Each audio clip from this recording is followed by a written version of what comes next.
Buenos días, jóvenes. Continuamos nuestra materia, llegando ya al último capítulo de lo que son las energías alternativas. Y hoy nos toca revisar lo que es la energía nuclear.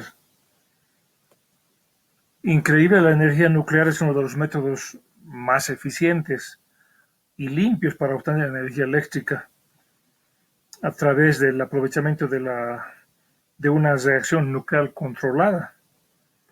Sin embargo, pese a que es utilizada desde hace más de medio siglo, esta tecnología continúa todavía en el centro del debate, ¿verdad? Especialmente por los graves riesgos potenciales que conlleva para el medio ambiente, pero también para la salud de las personas, especialmente por los desechos altamente contaminantes que genera. De todas maneras, hay que estudiarla, ¿verdad? La energía nuclear sabemos que es la energía que tienen los núcleos de los átomos, y esa energía se debe precisamente a fenómenos de la interacción de las, digamos así, de los protones y neutrones que están en el núcleo. Esa energía puede liberarse, sin embargo, mediante reacciones de fisión, romper el núcleo, o mediante una fusión nuclear. En el caso de la fisión nuclear o el rompimiento del núcleo, la masa se va a transformar en energía, cumpliendo exactamente al gran principio de Albert Einstein, masa por la velocidad de luz al cuadrado, ¿verdad? Entonces, este proceso de fisión nuclear se desarrolla por medio de neutrones. Y por supuesto, esta técnica fue desarrollada históricamente por muchos científicos, entre las que podemos mencionar, por ejemplo, al científico Heinrich Becquerel, ¿verdad?, en cerca del 1896, porque fue el primero en testificar el fenómeno radiactivo. Después sabemos en la historia que los esposos Pierre y Marie Curie aislaron elementos químicos producto de la radiación. Luego aparece la primera científica en describir la fisión del uranio, Lise Meitner, y el primero en provocar y controlar una reacción en cadena fue don Enrico Fermi. Después apareció Albert Einstein, que junto a otros científicos realizaron experimentos en el proyecto Manhattan, tristemente conocido por nosotros, porque a partir de recuerden ustedes, se logró fabricar la primera bomba atómica.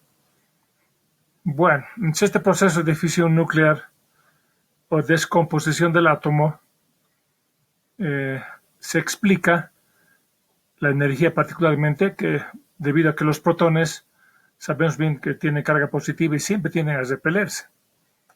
Pero están juntos debido a la presencia de los neutrones. Los neutrones precisamente amortiguan esa tendencia a la separación a través de lo que se llama fuerza nuclear.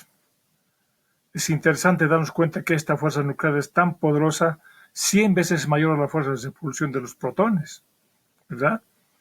Ahora, sucede que no todos los elementos tienen esta calidad de desprender energía, ¿verdad? Más que todo son los radiactivos, es decir, son los elementos pesados. Estos elementos pesados normalmente son inestables, tienden a separarse en elementos más ligeros, pero al producir este fenómeno, liberan energía, ¿verdad? Esa energía que liberan está en forma de rayos alfa, de rayos beta y de rayos gamma. Ahora, normalmente cuando el uranio se somete a esta ruptura, se produce isótopos, ¿verdad? Casi siempre el uranio 235 y el plutonio 239. Acá vemos un dibujo de un neutrón que llega al núcleo del uranio. Este uranio se desprende en otros isótopos, en el caso del de kriptón, bario, ¿verdad? Además del desprendimiento de neutrones.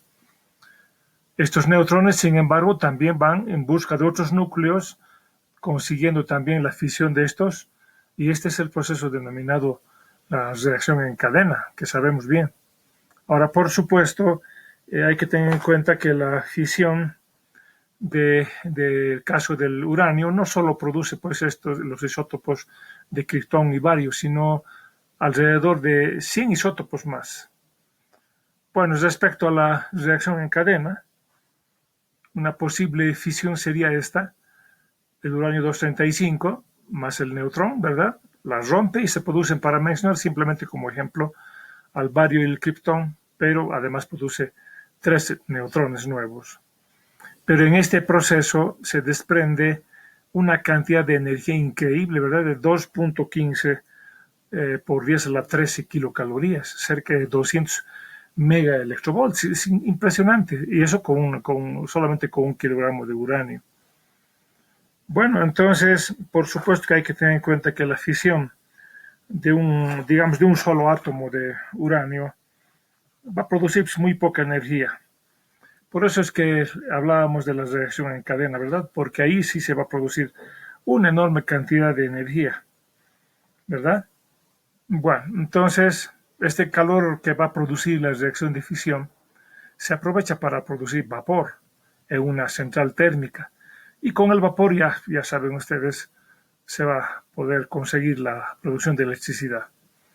Por supuesto que hay que aclarar que esta energía no solo se aplica para el caso de la producción de electricidad, sino también a otros propósitos, como por ejemplo aplicación médica, tratamiento de alimentos, en el campo de investigación, etc.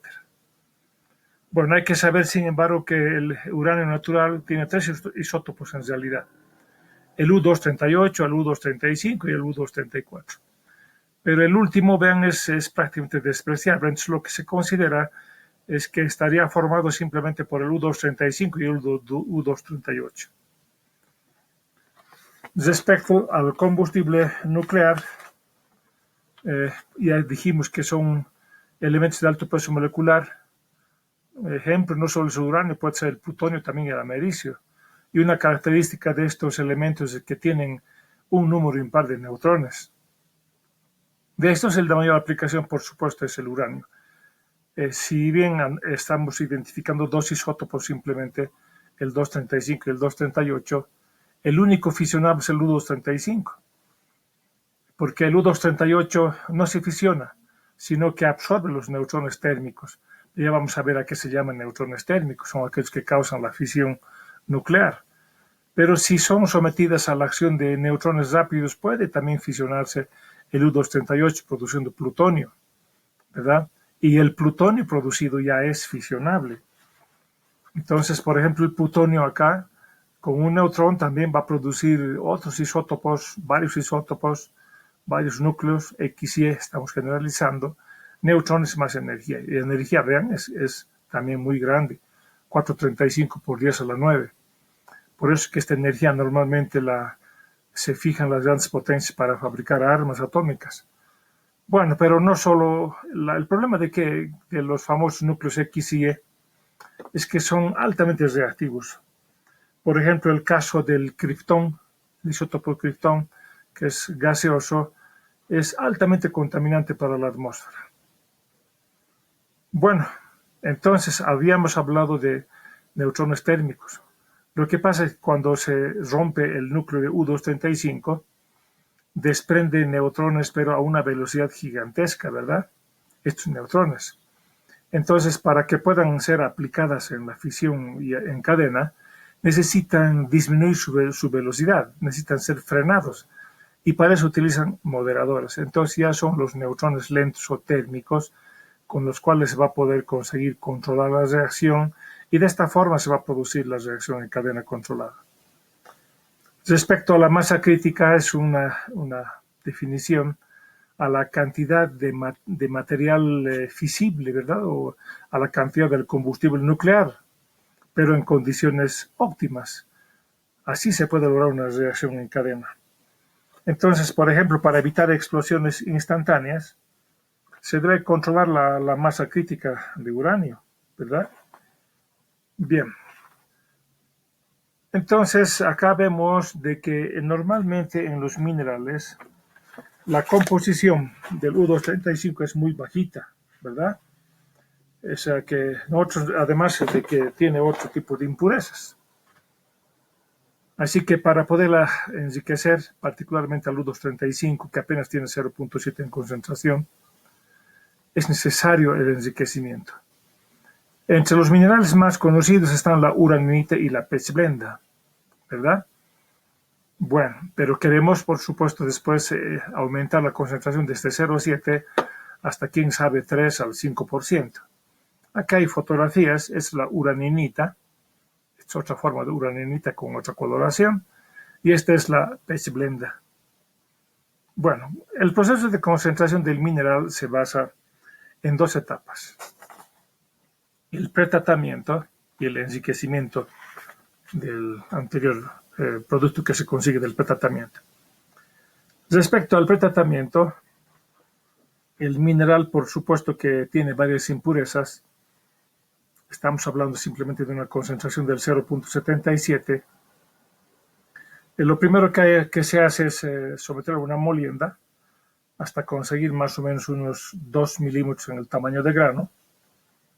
Luego este material molido se somete a un proceso de lixiviación. Si es en medio ácido, se utiliza ácido sulfúrico. Si es medio básico, con bicarbonato de sodio.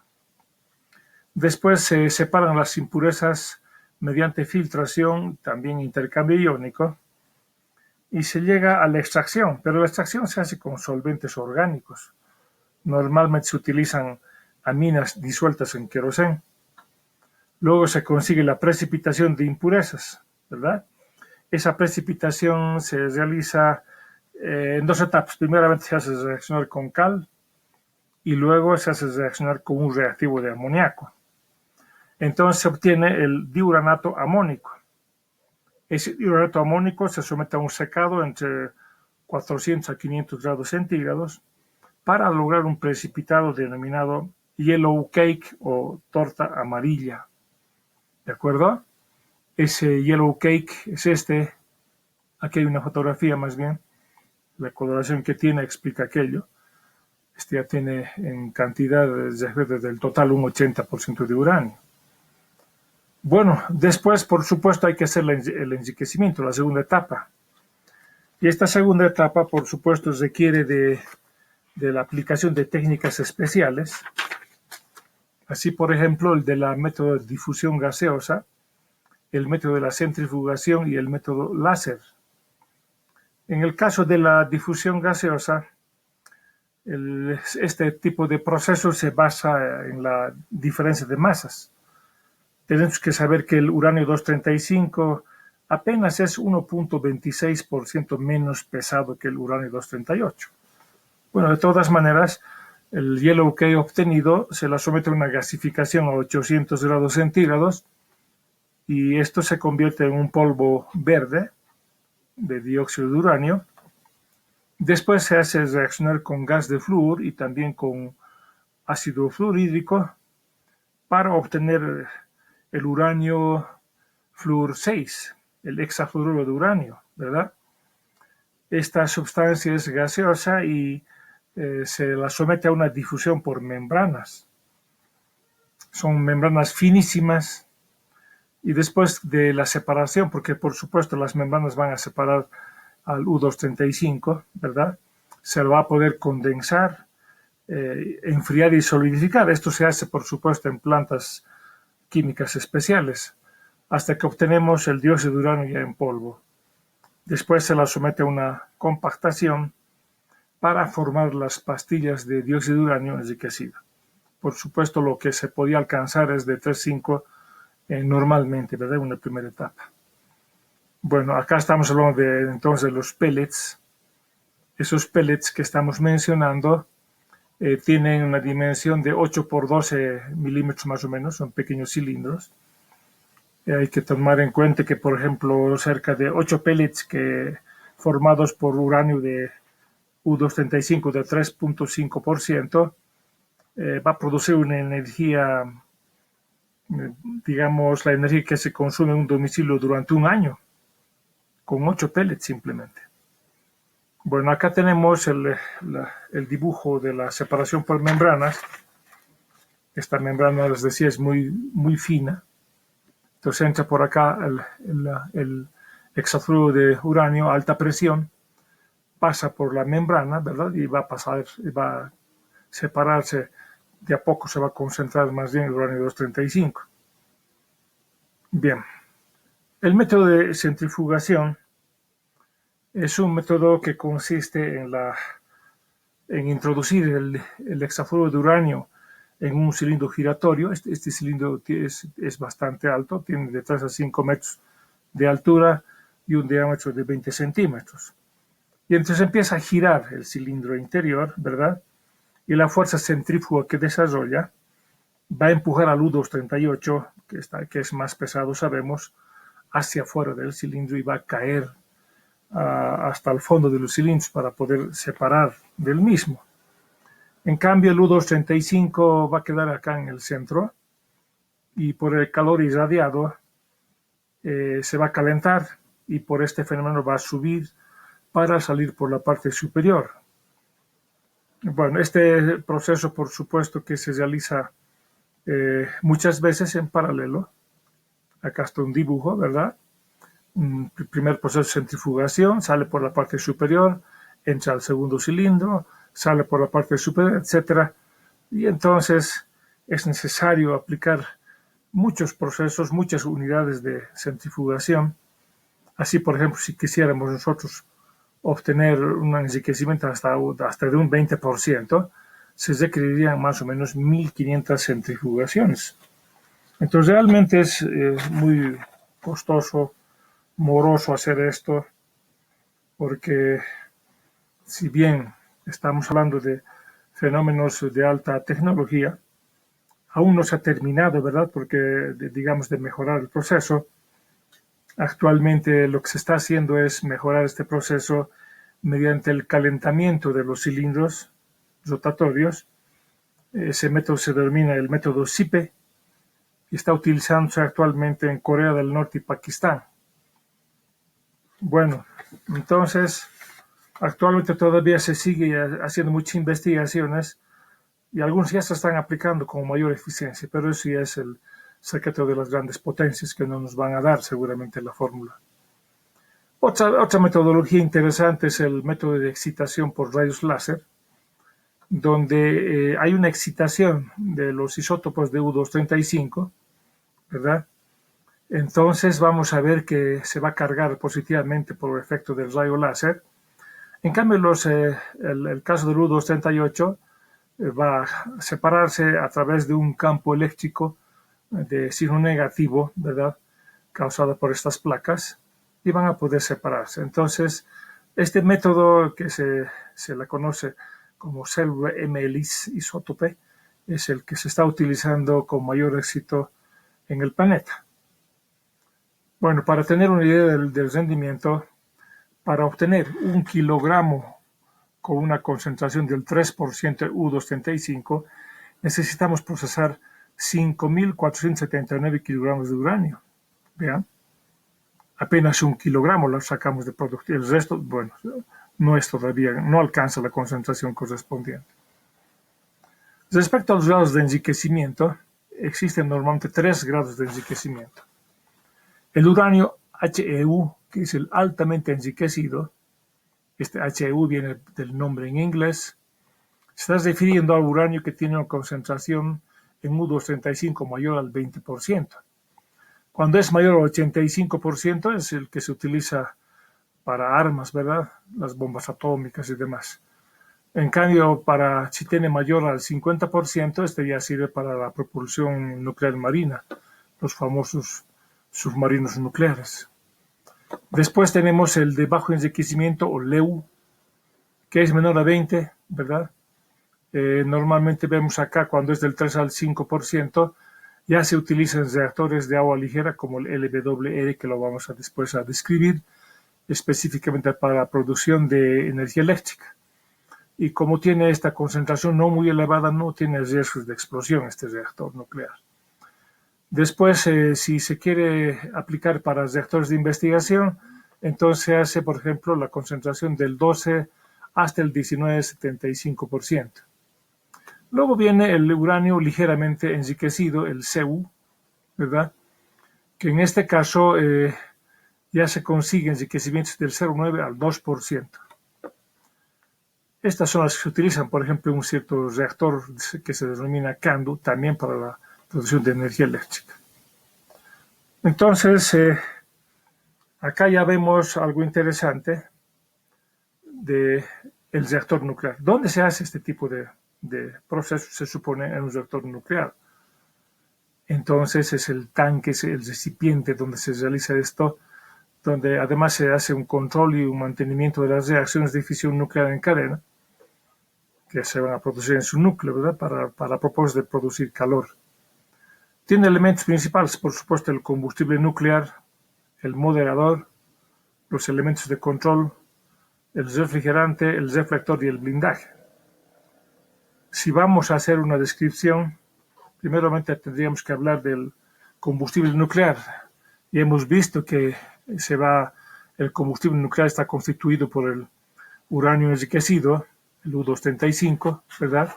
Sabemos que están en forma de pellets, por supuesto rodeados de un óxido cerámico para que puedan resistir las temperaturas altas que se producen dentro del reactor.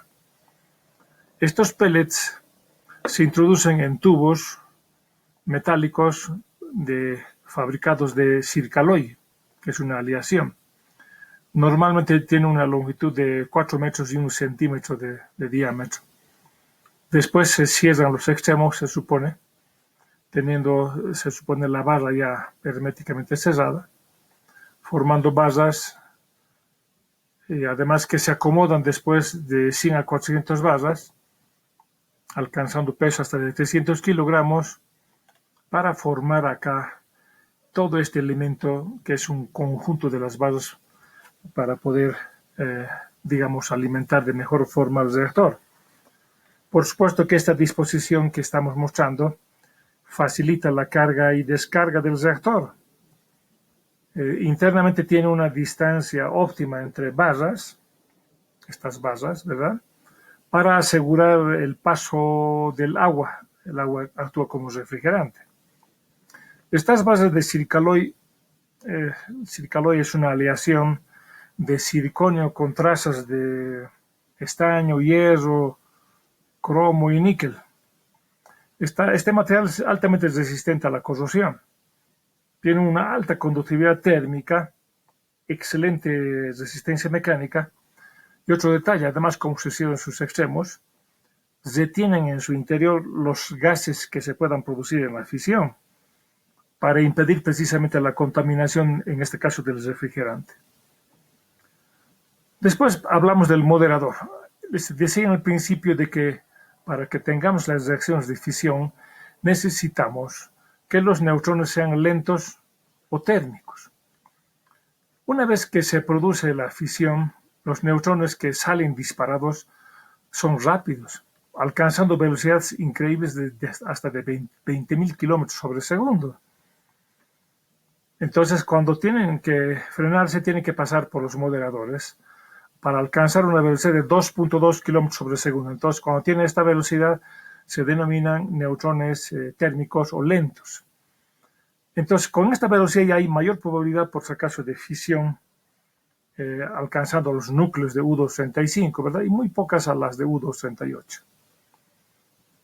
Bueno, respecto a los moderadores, por supuesto que hay además reactores rápidos que no necesitan moderar la velocidad. Hay un reactor, por ejemplo, que se denomina FBR, Fast Breeder Reactor. Están diseñados para producir combustible, es decir, se utilizan para producir material fisible.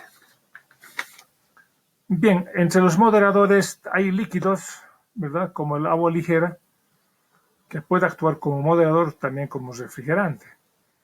Entonces, si se utiliza con reactores de uranio enriquecido, podemos también utilizar agua pesada.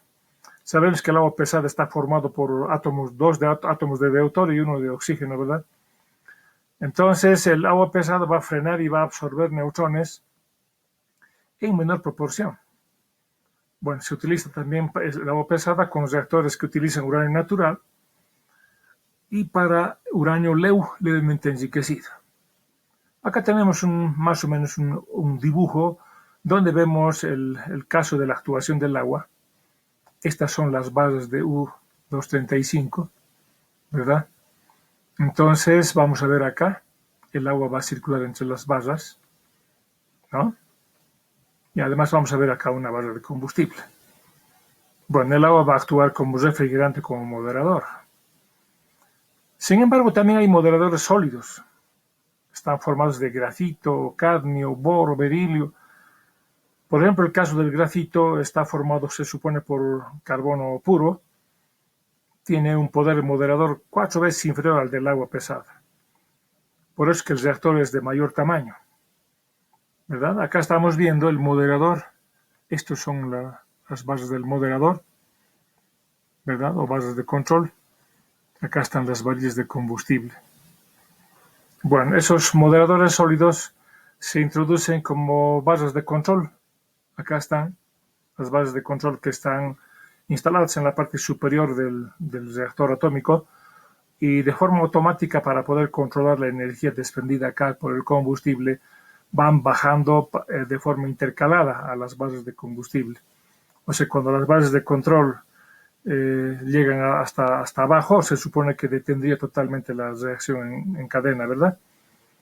Bueno, si hablamos de las bases, sabemos bien que el grafito, cuando hablamos del grafito, si bien es estable, sin embargo tiene un problema. A temperaturas elevadas puede reaccionar con el oxígeno. Es un problema eso, ¿verdad? En cambio, las de boro y cadmio se fabrican o se preparan como aceros al boro o aceros al cadmio. Ahora hay que saber que estas bases controlan el flujo de neutrones rápidamente.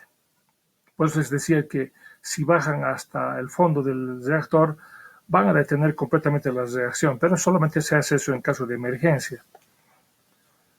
Además, sin embargo, de las bases de control, hay un sistema de control automático instalado en el reactor para introducir disoluciones de ácido bórico en el refrigerante y de esa manera incrementar la capacidad del enfriamiento del mismo, ¿verdad?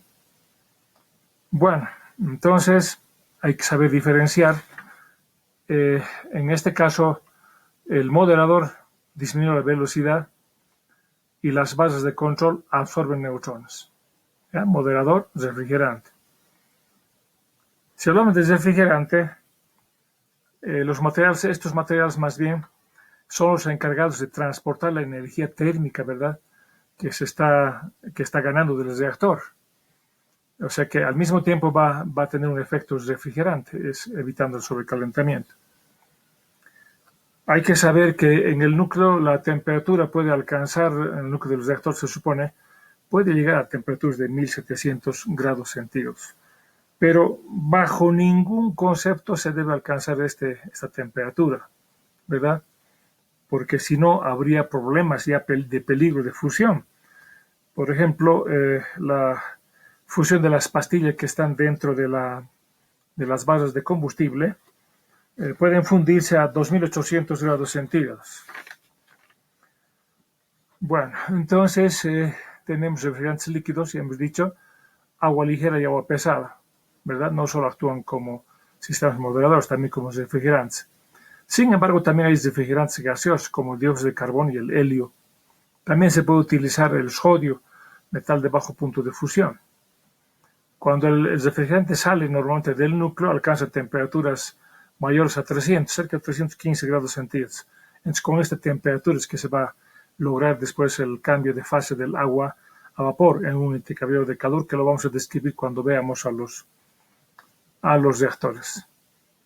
A ver, aquí hay una nota que después de que ya se pare la fisión nuclear, digamos las bases han entrado hasta el fondo, aún hay todavía producción de potencia por el decaimiento que tienen en este caso los isótopos. En la parada misma todavía tiene una potencia de 6.5%. Luego de una hora 1.5%. Luego de un día 0.4%. Luego de una semana todavía tiene 0.2%. Es decir, una vez detenida la reacción en cadena, el combustible nuclear va a generar todavía calor, emitiendo normalmente rayos beta, o sea, la energía del decaimiento radiactivo. Ese decaimiento radiactivo puede alcanzar fácilmente temperaturas de 2200 grados centígrados, ¿verdad? Es muy peligrosa esa temperatura porque podría lograr fundir el núcleo. Por ello se debe continuar todavía el enfriamiento, ¿verdad? Por más de una semana. Ahora, si el enfriamiento o la refrigeración falla, las altas temperaturas van a hacer que el material de las vainas, el circonio, reaccione con el agua y eso ya inmediatamente produce hidrógeno, ya saben, pues ese hidrógeno, explosión. Otra parte del reactor es el reflector. El reflector va a reflejar los neutrones que se producen en la fisión y las dirige hasta el centro del reactor. Es decir, evita que los neutrones escapen, ¿verdad? Es una especie de economizador de la energía. Y para materiales que se utilizan como reflectores, estas tienen que tener, se supone, baja absorción, tienen que reflejar casi todo, ¿verdad? Altas reflexiones de neutrones, y ahí se utiliza, nuevamente aparece agua liviana, agua pesada, grafito, berilio, plomo y acero. Y finalmente hay que ver cómo está garantizada la seguridad de un reactor. Y eso es a través del blindaje. El blindaje, por supuesto, va a ser la última barrera, ¿no? O va a ser la barrera que va a evitar más bien que escapen los neutrones o los rayos gamma, ¿verdad? Los rayos gamma, tanto los neutrones, tienen gran poder de penetración, ¿verdad? Entonces, por otro lado, no solo es la protección y el evitar el escape de esta energía, sino también la resistencia material que tiene que tener un reactor, porque puede sufrir pues impactos, puede sufrir fenómenos telúricos como los terremotos, etc. Entonces tiene varias etapas, varias barreras físicas. Bueno, lo que cubre al combustible, a los pellets, es un material cerámico, un óxido cerámico que ya va a cubrir, ¿verdad?, el combustible. Después ya aparece la vaina, el metal, el circaloy, ¿verdad?, la que contiene a los pellets. Después hay una vasija del reactor. Esa vasija del reactor más o menos tiene 22 centímetros de espesor de acero inoxidable y está soportada en una base que tiene 5 metros de espesor de concreto. Después se presenta un blindaje hacia afuera, estoy yendo, ¿no?, de adentro hacia afuera. Un blindaje biológico que rodea al reactor, ¿verdad? Y también está formado de un muro de hormigón armado de 1,5 metros de espesor. Todo eso está rodeado de un recinto de contención de acero, una forma esférica de 3 a 4 centímetros de espesor y 50 metros de diámetro. Finalmente, por la parte externa, la última, hay un revestimiento de concreto de 1 metro de espesor. Esa es la última capa que previene el posible escape de reactividad y es la que va a resistir los impactos externos que les había mencionado. Bueno, esta es la primera parte, muchachos, de la energía nuclear. La siguiente clase ya vamos a describir a los reactores, la energía, etcétera, cómo funciona y cómo se aprovecha el calor que produce.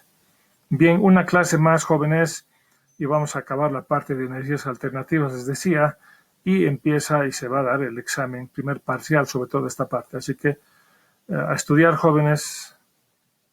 Hasta luego.